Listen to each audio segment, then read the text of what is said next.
तलवार का PSO का पंप है जो हेड ऑफिस के बराबर नहीं है, ठीक है।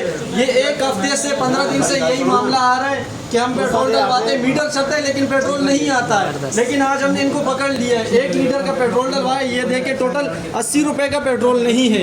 मेरे साथ भी ऐसा हुआ है। लाइन पे फोन करें आप। बिल्कुल। हम कैसे करें, हमारी 1800 रुपए दिहाड़ी है, 300 का हम पेट्रोल डलवा देते हैं, पहले से महंगाई ने हमारी बचाई हुई है, अब लोग ये भी बचा रहे हैं हमारी, हम क्या करेंगे आप ऐसा ही है। बताओ। ये देखो एक लीटर पेट्रोल है, ये 1 लीटर या 80 रुपए का भी नहीं है टोटल 80 पेट्रोल। रुपए का। अभी हमने निकाला, ये डाले, मीटर चल रहा था, पेट्रोल नहीं आ रहा था। मीटर चल रहा है, पेट्रोल नहीं आ रहा है। ऐसा ही है भाई, पहले बिल्कुल। महंगाई ने हमारी बचा दी। अब ये भाई आपने कितने का डलवाया पेट्रोल अभी? ये भाईजान 580 का पेट्रोल डलवाए और पूरा नहीं है। मैं भी अपनी अपनी गाड़ी से निकालता हूँ, ये बंदा है बाहर हाँ। ये देखे, ये सब लूट रहे हैं। देखो ये सब खड़े, सब लूट रहे हैं, ये सब लूट रहे हैं यहाँ पे। ये देखो, इस यूनिट से भी ये भी मसले, इधर भी मसले। इस यूनिट में नए मशीनें जब से लगे हुए ये मसले स्टार्ट हुए इधर। ये देखो, ये हाल है।